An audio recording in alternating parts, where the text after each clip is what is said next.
Arial for Two-Faced. They have a couple points themselves thanks to their earlier victory against PV, but they would, of course, still like a win here as well. I think this is definitely more of a must-win for Two-Faced than it is for Arial.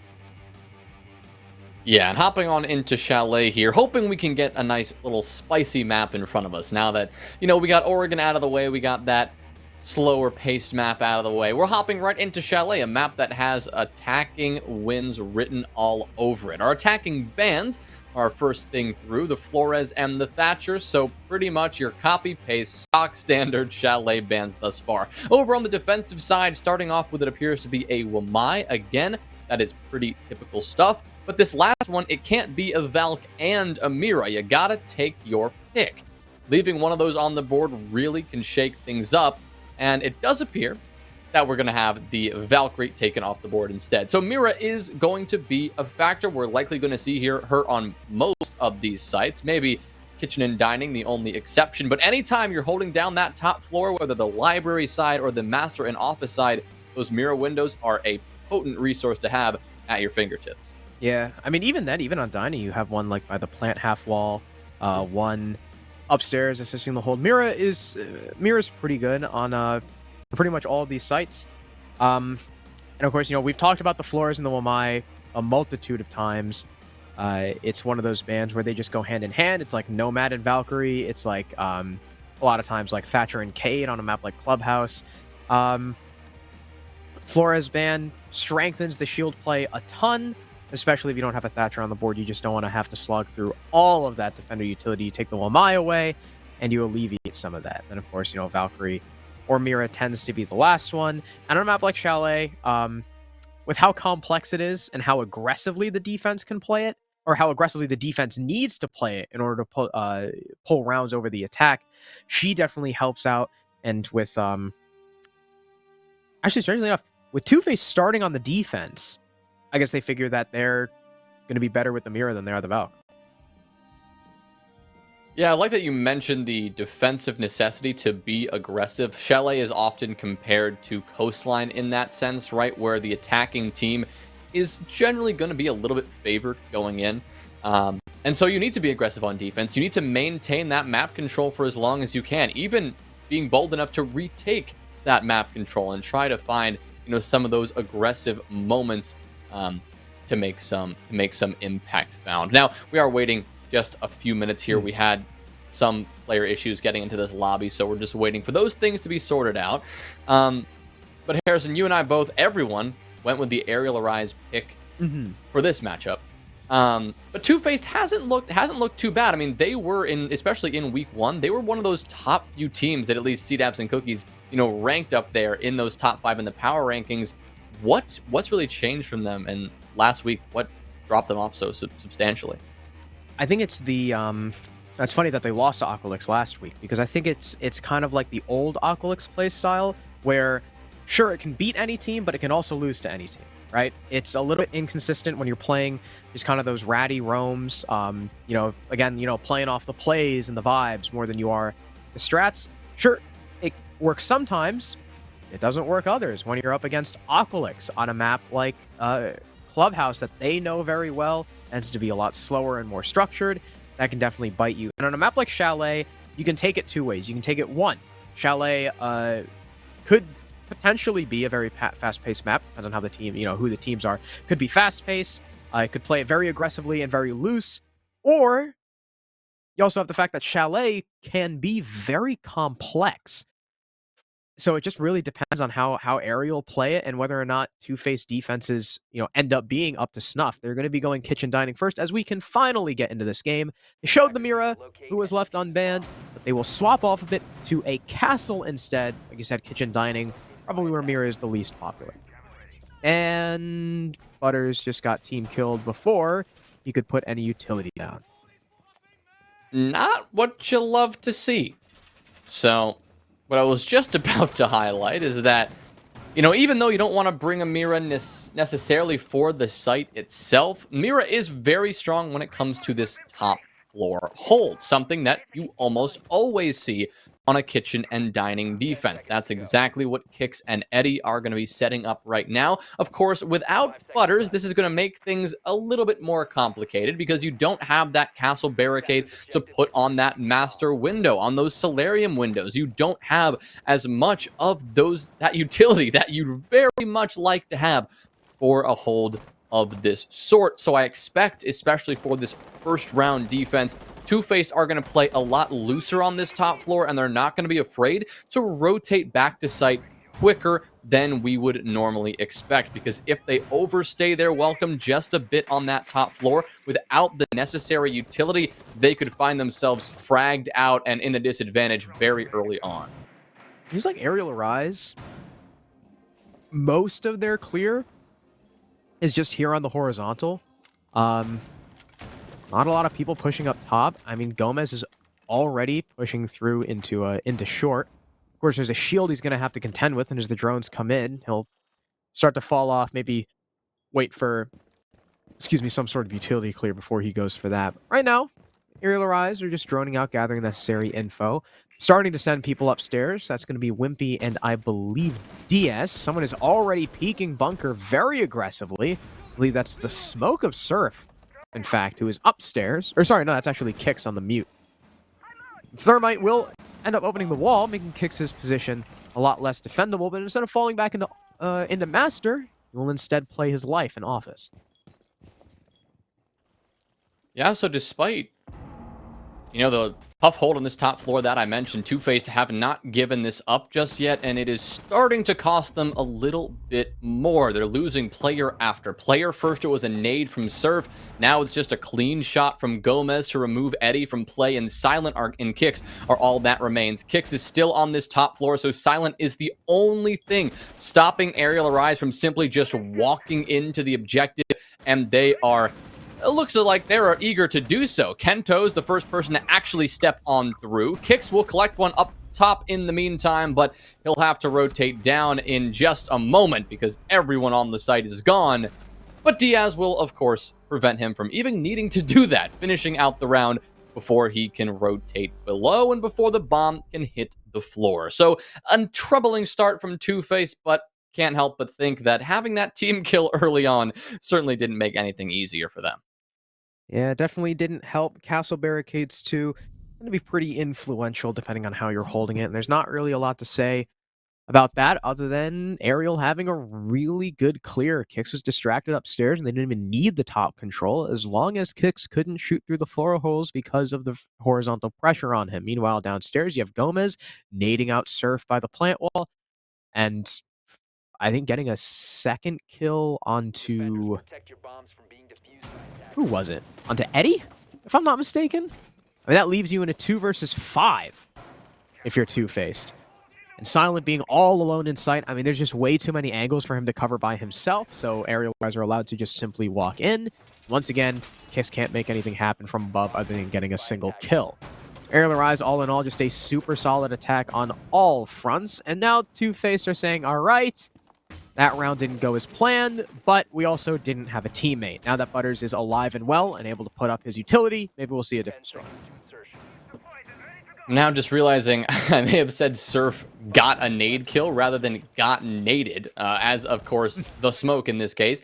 He doesn't have any nades in his pocket. He only has those toxic smokes, which he's definitely going to be hoping to be alive long enough to use in this round, because last time, yeah, that didn't happen. He was naded out pretty early. But once again, I mean, this is a curious approach from Two-Faced. They are going right back to the same site.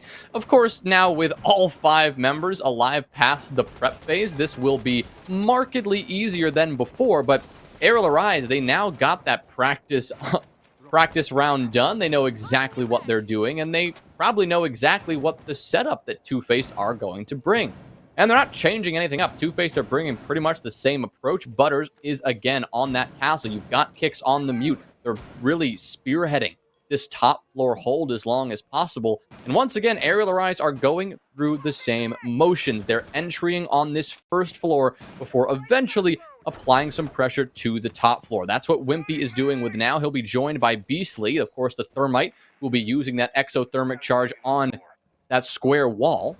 Gomez below, trying to force kicks back, and it will do more than that. It will take him down to open things up on the right foot for Arial Arise.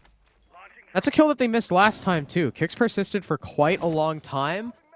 We always mentioned the vertical where he could have made something happen, but, I mean, the horizontal pressure was enough so that he couldn't. But now they don't even need to worry about it. Beautifully placed nade from Gomez, and he's still got one in his pocket. You saw him take out Surf the Smoke last time he used it. Arial are still somewhat contested upstairs. You got, I believe that is Butters on the castle. No, Butters is downstairs. Who is that upstairs? Oh, it's Silent. Okay. Silent is still covering West Main. Butters, the castle on site.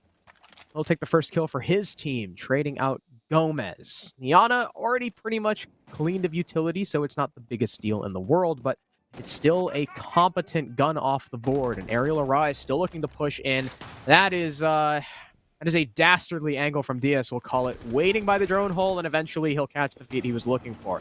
Butters also extremely lit up by Wimpy outside the breach. A Lion call goes out. Is that going to call for the push? In comes Beastly looking for the kill. He'll fail to find Butters, actually. Butters just repeatedly peeking up and avoiding the shots, but Beastly still gets into his designated plant spot. Diaz finds yet another on the side of the Jaeger trying to come back downstairs. Kento aggressively pushes the player holding up top. And Butters, though, he's able to get one. The plant is still completed, and he's still finished by Diaz. A 3K by the Lion solidifies the second attack in a row for Arial. And despite having all 5 players in this lobby this time, honestly, that defense looked very similar to the previous round, even though Butters was a factor, and more than that, actually got at least 1 kill on that site, holding down Kitchen itself. Really nothing much changed. Arial Arise, the moment they knew they cleared out square and they had at least a line of sight onto anybody who tried to retake that top floor, they said, you know what, it's time to push in and get that plant down. Beastly was the first player, of course, to spearhead that effort. He just waltzed on in, and although he didn't get a couple of shots that he'd like to have back onto Butters, it didn't matter. That's not his job. He sat in the corner and got the plant down. He forced Two-Faced to get into the action themselves. They were the ones who then had to, all of a sudden, jump up from their hidey holes and make a move. And with the vertical control that Arial Arise firmly held, Eddie was unable to peer into those pre-placed vertical holes and stop the plant or even take out Beastly after the plant went down. Everything that Arial Arise could think of, I mean, they covered it perfectly, and Two-Face just couldn't quite get it down. It was, I mean, from the get-go, Arial Arise with the opening pick, and they really never let off the gas. Great 2 attacks in a row. They've got Kitchen and Dining, it seems, pretty down pat, and that means that Two-Face are now going to switch things up and head to Barn Games.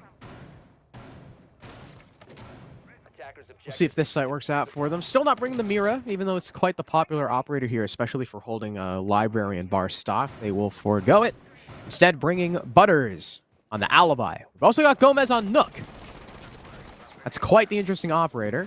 We've seen Nook played on this site before. Usually, what she'll do is she goes downstairs, kind of hangs out and whine, and then once she gets the call from her team, she will push up the blue stairs. But that doesn't look like it's the strategy right now. Gomez might actually be the primary clear. He was following the drone for a second up West Main, but he'll think better of it and just drone out for himself downstairs, as there's not really usually a defender there, so he doesn't really have to play off of anybody else's drones. He just got to make the coasters all clear and sit down there, wait for the call for his team.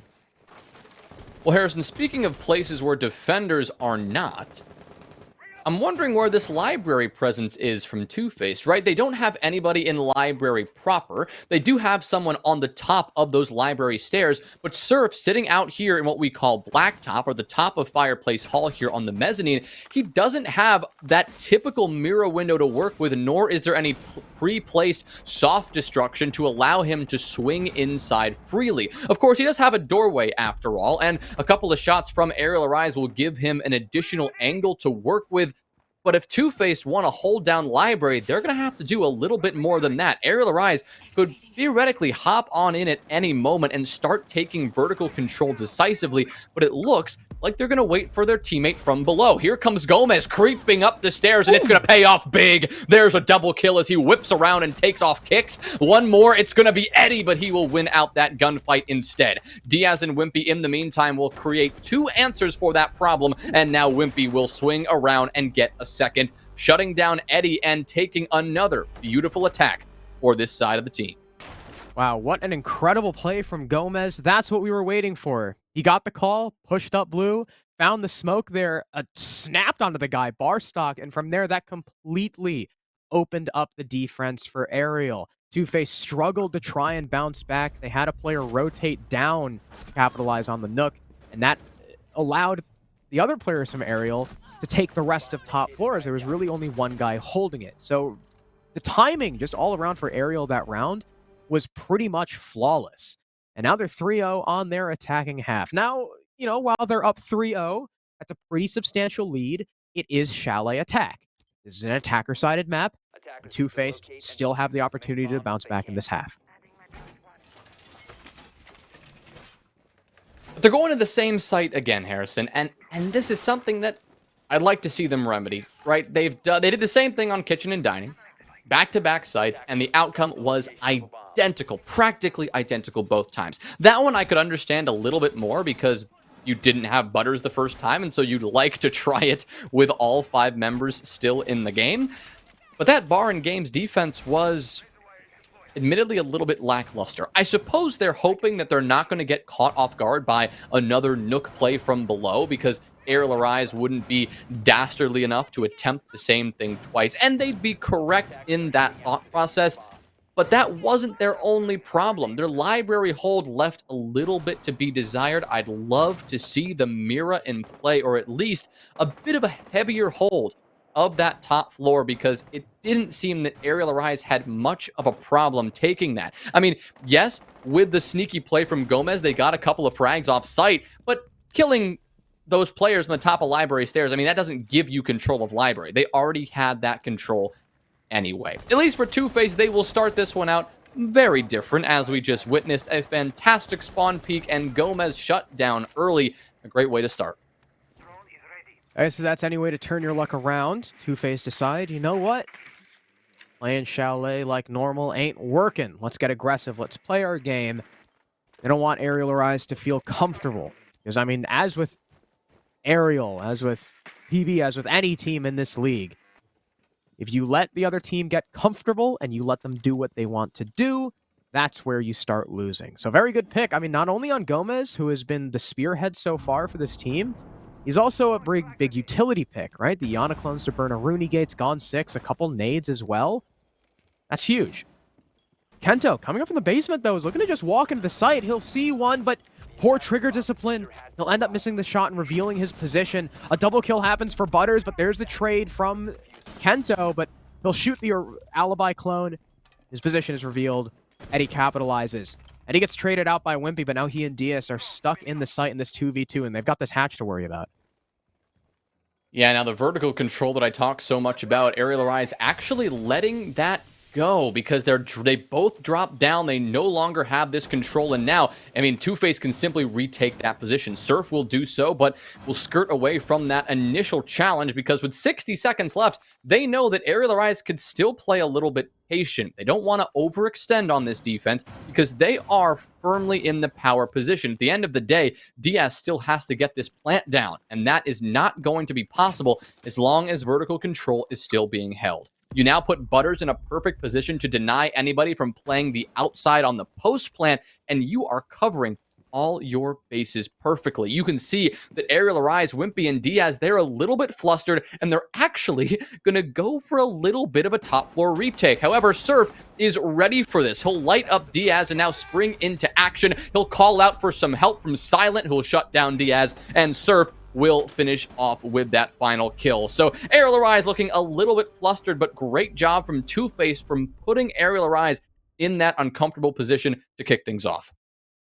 Yeah, uncomfortable is definitely right. You can see with the way Arial were playing towards the end of that round, Kento could have made a monstrous play in the site, but again, like I said, poor trigger discipline revealed his location.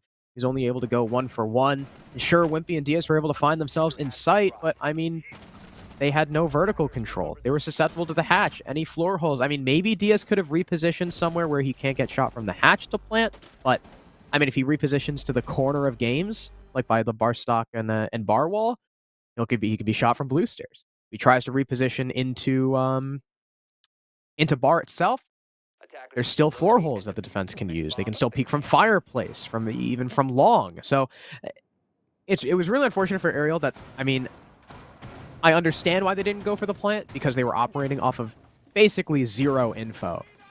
And that'll give Two-Face their first round. So like I said, it's not too late for Two-Face to bounce back. I mean, not to mention that they only really need one more round as like a bare necessity, really. I mean, 2 rounds as a Chalet defense isn't bad by any stretch of the imagination. Yeah, this map often goes, 50-50, that even 3-3 split. But aside from that, this does err slightly on the side of the attackers, which generally ends up being that 4-2 split. So both of these teams still looking to get a little bit more done on this half before wrapping things up neatly and moving on to the second side of the coin here. But they both have a lot of work to do. After all, I mean, Two-Face, with that success under their belt, maybe they finally found a rhythm that works for them. They finally found a cadence of this defense and, how aggressive they need to play. I mean, we saw how well the spawn peak worked for them, removing Gomez at the immediacy of the round start. But this time, of course, no spawn peak in sight. Every player still a factor in this round. And 30 seconds are going by now that Arial is working their way up to this building and beginning to make their approach. Because it's been a repeat sight from Two-Faced every round so far, this is the first time we'll be seeing Master. Pretty standard stuff, of course, with the exception of the alibi. And now that Two-Face know Arial are going for a solar clear, we'll reposition the shield inside a bathroom to actually make it face where the push is coming from. Speaking of the push, Butters is going to have to be pushed out of out of kitchen here, as he's just covering the trophy window. He's even got a little pixel on the rappel if someone decides to take that angle. But the good thing about this attack is you never actually need to move into trophy itself. All you need is someone posted at the window, preventing someone from walking up the stairs behind your fellow attackers. So they don't actually need to push this guy out, but it looks like they might be going for it anyway, with DS coming in from the back. Yeah, once again, Arial, they're relying on these sneaky plays, and it's paying off. Diaz goes in unnoticed, gets that opening pick onto Butters. Unfortunately for him, Eddie was nearby and found that refrag, but so was Wimpy, who will light up Surf, taking him on down. Kenta will take care of Kicks as he just walks on into Piano. And Silent gets the refrag, yes, but sight control gone. Beastly getting this plant down, and Silent is forced to erupt through the site and make a move, but he will be unsuccessful in his attempt. It's going to be all up to Eddie, and Beastly shuts him down. Arial Arise take round number 5 after just finding the site in their control. The play from below, that vertical, not working the way of Two-Face this time. And we're going to have a pause as Gomez got DC'd. I think Gomez was alive, wasn't he? So they Honestly, lost a man. I didn't even notice. Amongst the execute. I'm pretty sure Gomez was still alive there. So I thought it was going to be a really unfortunate situation for Arial, but I still wanted out. The control was there. DS was able to get 1 kill before he was traded, and I mean, at that point, they knew where the Aruni was. They were knowledgeable of the flank. I mean, they even had a drone on it, so Wimpy didn't need to stare at it. He could focus on covering Beastly through Master and into Piano. And Kento also making that big play, just barreling his way into the site, opening things up for his team. Again, I mean, the big highlight for me so far with Arial's attacks is the timing. How well coordinated they are. It seems like every time they go for the execute, of course, with the exception of round 4 because of the spawn peak and all the weird stuff that happened. Every other round that Arial has won, their 4 victories, their coordination and timing has just been near flawless. Yeah, I mean, I think you're spot on. I'll give you one troubling pattern that is emerging, though. Not with Arial Arise, but with Two-Faced. Now, I believe that was the 3rd round where Arial Arise have attempted and actually been successful with a crouch walk into the site kind of play, right? You had first it was the Nook, and that started it all. It was Gomez creeping up those blue stairs and getting 2 kills, right? Then it was the round where Kento found himself in the middle of a bar, completely unnoticed. Trigger discipline, of course, cost him his life. But again, round number 5, same exact situation, right? It was a couple of couple of instances where Arial Arise are able to just walk in and something was missing from Two-Faced. Whether it's the intel or they're just not focused at the right places at the right time. I mean, you said the timing is working out really well for Arial Arise. I agree, but I also think that the timing is also just a little off on the side of Two-Face, and you combine those two elements and you've got a really good recipe for Arial Arise success right now. They're finding themselves in the right place at the right time. They're sneaking their way through at the right moments, and Two-Face need to address that. They've got one more chance on defense.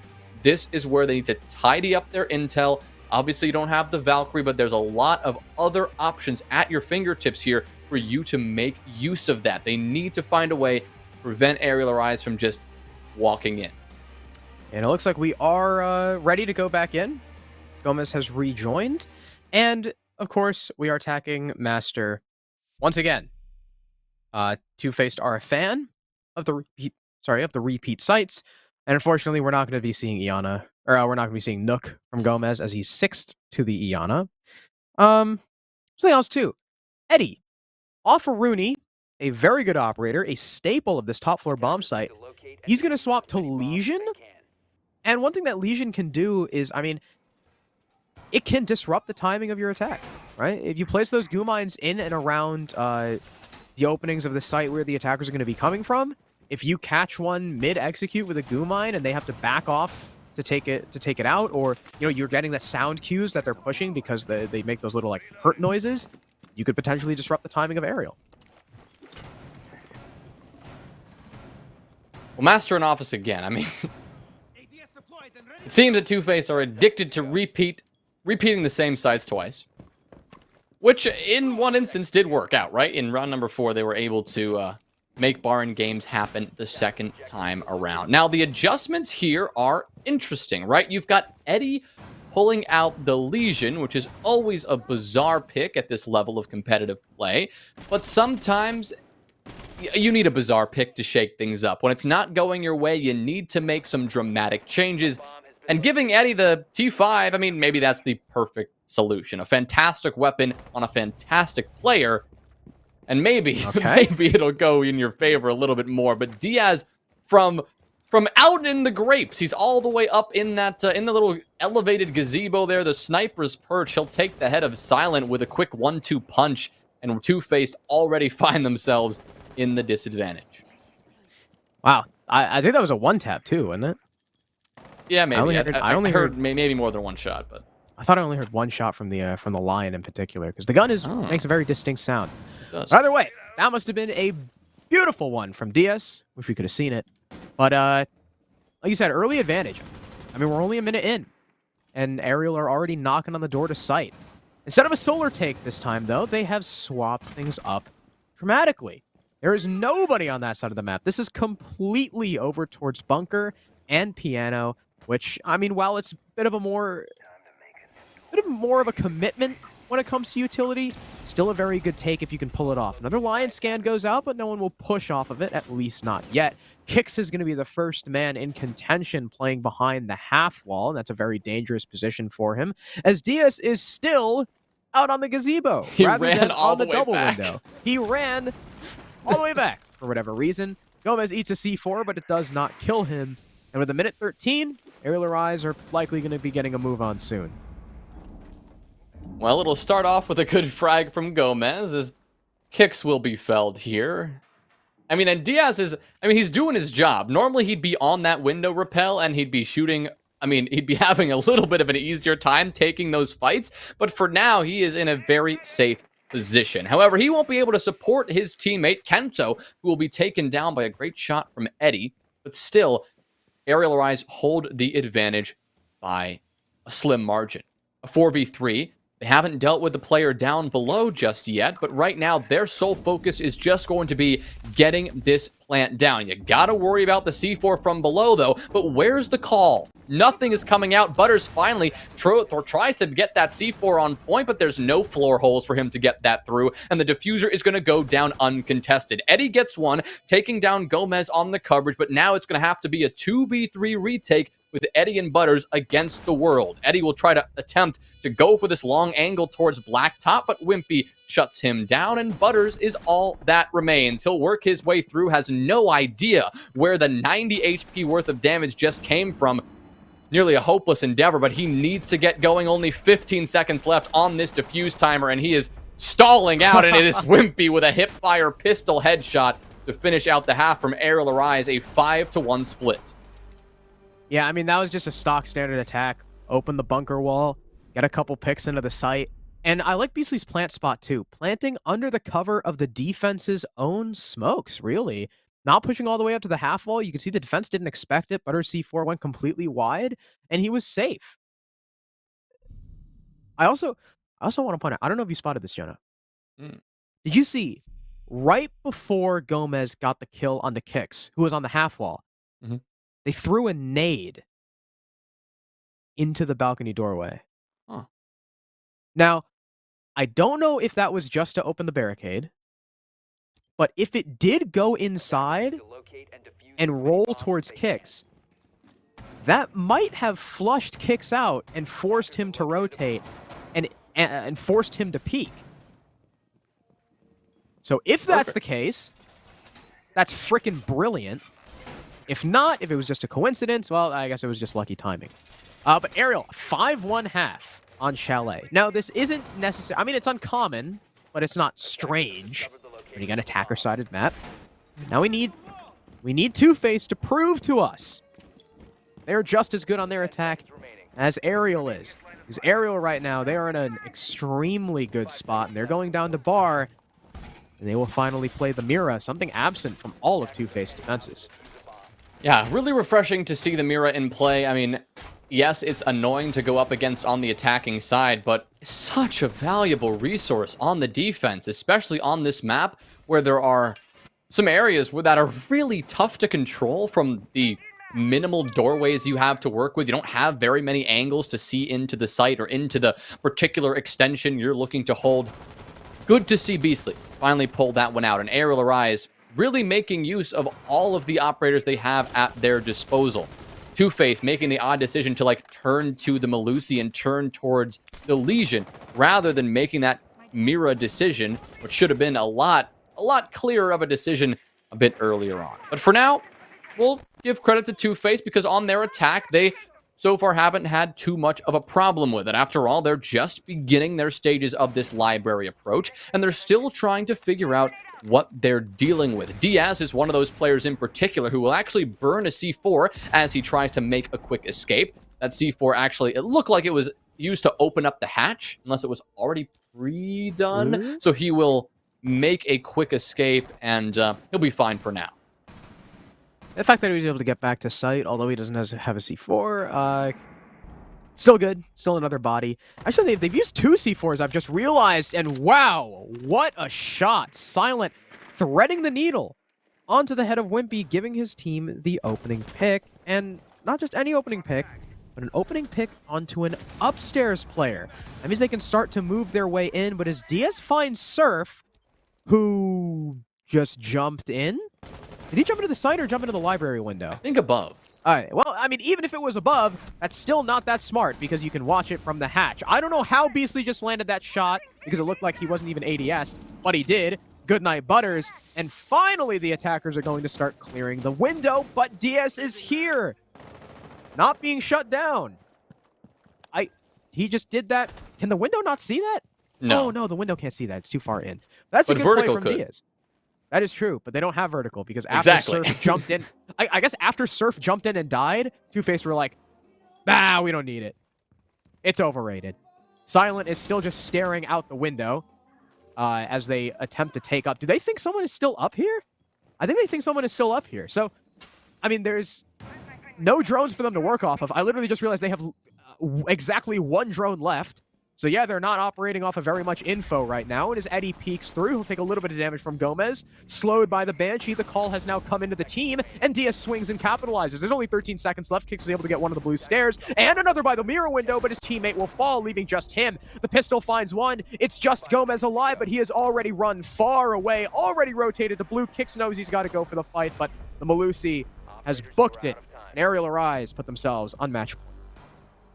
A bit too close for comfort there at the end, but it really was an Arial Arise round the entire way. I mean, just starting with that interesting decision from Surf to jump in above, and then an even more peculiar decision from Two-Face to ignore top floor control for basically the next 60 seconds. I mean, once they lost that first player, they said, you know what, let's just pummel our way into the objective below and try to force the issue there, failing to realize that Arial Arise had a lot of options at their disposal if vertical control is not being pressured. One of those, of course, as we saw during that round, was shooting out those X-Kairos pellets. As they landed on that mirror window, it didn't matter because without vertical control, Diaz could still sit in the middle of that bar rotate, shoot out those pellets, and move on with his day. From there, we saw Two-Face struggle with that top floor clear. They tried to adjust and then take vertical, but by that time, they had wasted so much time off the clock, and their intel, as you highlighted, their lack of drones was a serious problem. Unfortunately for them, it seemed that those intel problems, just letting Arial walk in on their defensive side, has kind of persisted over to the attack, and just a couple of missteps, lack of intel, proving a little bit too much to overcome, at least on their first attacking round. Yeah, they're going to need to, I mean, they don't have any feeler rounds. That was the feeler round. Hopefully they've gleaned enough info from that one to know how Arial is going to play, because they need to be flawless in the next 5. 5 in a row, Jonah. That's tough. Yeah. For any team, on any side, on any map. What? He really doesn't want to get run out on. I've never seen someone put it there. Ever. I mean, why not just... I guess the idea is once they get out far enough, it'll keep them outside. Like, they won't just get ricocheted back inside and cover. I mean... I guess, but, like... at the same time, like, if someone's got... I mean, maybe two, like, you can't hear it from the doorway as loud. So, like, by the time you run out, like, it's too late. You're either going to get spotted or hit by the air jab. I don't know. That's weird. Yeah. Never a great sign when we're theory crafting here as to some possible air jab locations and reasonings behind it. Because, I mean, clearly Two-Face, they've got to pull out everything, all the strats, everything's got to come out of the woodwork here, because they have a long way to go, like you said, Harrison. 5 rounds in a row are needed, and they're struggling to get something going in this one here. Wimpy is playing this position on the Solarium stairs and is doing a little bit of ADS tricking, it would seem. Trying to just delay this Solarium take as long as possible. Great shot from Eddie coming in from below. That will remove Gomez and actually open up Wimpy to a push from behind, possibly. Eddie is trying to apply some pressure from below, but all Wimpy has to do is not swing that, and you'll be fine. You're still able to hold these players on this rappel down, prevent them from swinging in. I mean, Silent can't actually see Wimpy. This is the best angle he's going to get, and nobody is actually pushing in to deal with it. Surf is nearby, but he's out of grenades, so he's not going to be able to force Wimpy out. It looks like Wimpy will just get out of there himself, making a quick escape, and they missed him. How did that happen? They've got no idea where he is. Still, a couple of bullets will miss, and a miracle that Kix is able to find that headshot. Wimpy missing a huge opportunity. Door open for Two-Face now. I have no idea what just happened there. It turns out, I guess, Wimpy choosing to reposition towards Owl ended up being his downfall. I really thought he was going to kill Surf there. Wow, Surf is still above half HP. What the hell? Well, he's dead now as he just pushes all the way down and Beastly catches him. 3 versus 4, make it 3v3 as Diaz is still upstairs and kills Silent swinging in. That drops Case too, and there's really no one in the attack in any range to pick it up. Holy crap, there's only 10 seconds left, I just realized as well. Kicks moving it upstairs. He gets the kill onto Diaz. There's the finisher, but once again, there is no Case control. Kento just spots the head of one, but can't land the shot. 5 seconds. Beastly needs to just hide. 2, 1, 0, and no Case control. The 1 kill upstairs from Diaz ends up being the match winner. 7-1 for Arial as they claim 3 points on the day. What? What? I really don't know. Oh man, that was brutal. Two-Faced I suppose they've never attacked Solarium before because that was a mess. But then when it came down to it, they just ran out of time. It really did. We questioned the intel game, and we saw it. We saw those same problems happen again. They didn't make adaptations soon enough. They didn't start realizing what their problem was. First, obviously, to solve a problem, you gotta realize that you have a problem in the first place, and Two-Face just not quite getting it down that the intel was such a problem. Didn't bother to drone out Solarium more than the first time they saw Wimpy on those stairs. And every single player who challenged that seemed to go in with no intel at all. Surf, I mean, a miracle that he didn't get killed by Wimpy and that Kix was there on the coverage. But he survived that, and they should have been counting their lucky stars, moving on, but realizing that, wait a minute, there's this beast of Solarium that we don't quite have under wraps yet. But, I mean, from there, it just spiraled out of control, and that was utter dominance from Arial Arise the entire time. That might have been one of the most sorry solar takes I've ever seen in my life. Wimpy was ADS tricking. You're not supposed to get away with that. Not in 2021.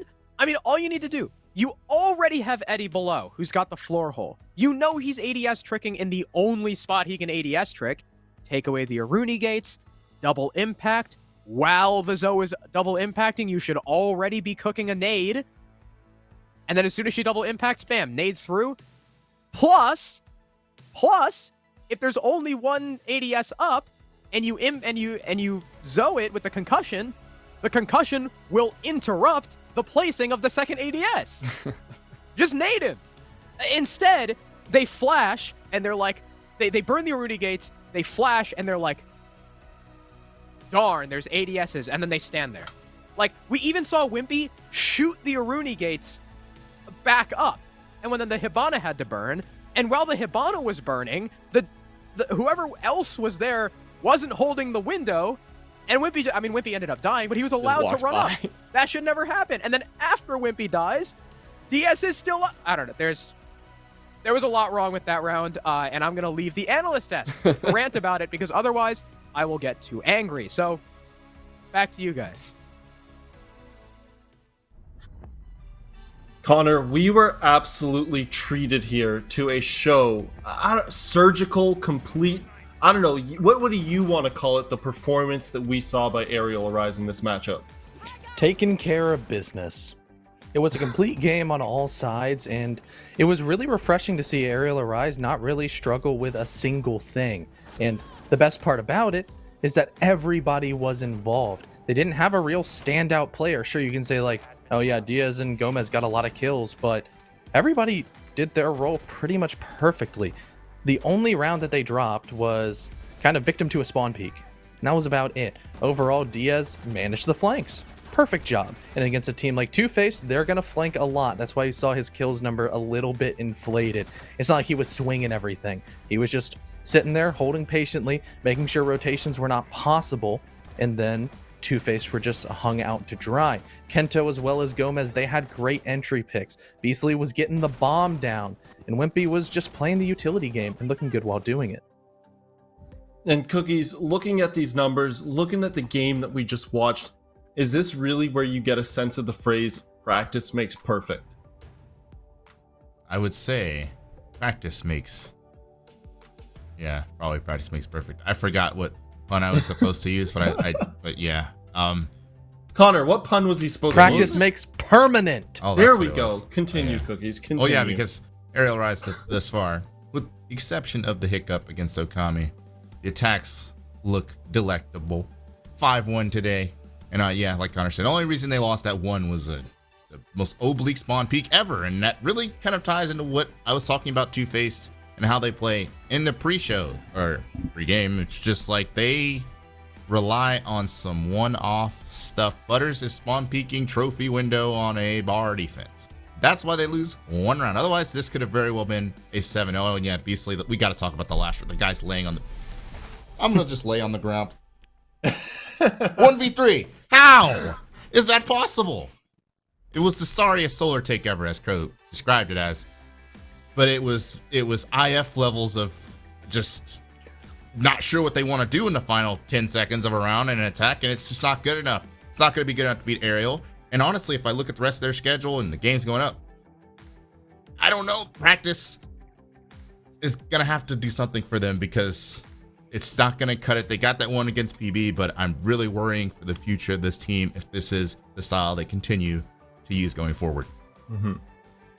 Connor, one of the most things I was impressed by, one of the things I was impressed by most, that's the saying, was the flank work of Arial Arise, the way that they were just able to avoid detection and use intel to their advantage. Yeah, we saw very, very few defensive rounds for Arial Arise, but the positions that they were constantly able to find themselves in were very good because, Mural was up. That let their anchors hold things down. And on the side of Two-Faced, I didn't see the Spaniard in their lineups. Maybe that's because they don't have the strats drawn out for a Mira ban? Maybe. Or Arial just came in a little bit more prepared. And overall, just everything that Arial Arise did was good. I'm going to give praise. I'm going to call spades a spade. They played a good game. Yeah. Does this cookies put Arial Arise in the conversation of, I mean, obviously it looks like they're trending towards playoffs, but do you see a deep playoff run out of this team? Without a doubt. I think with the events of today, with Puera Bellum, we have to, this Group A Shining Star, hot take, is going to be Arial Rise. I think Arial Rise, we're getting ahead of ourselves because that Arial Rise one-shot game's coming up, but I think Arial Rise. That's going to be a very good game. I like Arial Rise come out of this group as the top seed with the bye and all that beautiful stuff. I really like the way they're playing. I love their team structure and their team layout. They literally have everything checked. The only thing they don't have is the fact that Wolves had a boot camp and that they don't have 70 coaches, Ariel, but they're still holding strong. Guys, do you know what this means? We all got our percentages raised as That's well. true. We actually needed got it desperately. Oh my god! And that's Hallelujah. also the first time that we've had a unanimous vote and it's win it's for like 2 straight happened. stages. Yeah, We didn't have one last stage, and we haven't now had I one get this stage. I get my percentage to go from low to an actual number now, which will be absolutely awesome. But what you've seen so far, Connor, out of the growth of Arial Arise, when you look around the league, and I'm talking Group A and Group B right now, what are some other teams that you think are either comparables to them or will rival them in terms of what they can do? Will maybe give them a hard time? I don't want to trick you. I don't want to cozen you at all. It's very hard to say with the potential of Arial Arise. In my mind right now, for Group A, it's just Arial Arise in one shot. And in the Group B, it might just be Wichita Wolves. And that is hard to say. That is a hot take. This is me, slapping it on the desk. This is just pure truth coming out. These teams might just be head and shoulders a full cut above the rest. I still think that there's potential for some teams to really find themselves in Group B if Nocturnes turn things around. Maybe if Fernie's Tacos, with the introduction of their coach,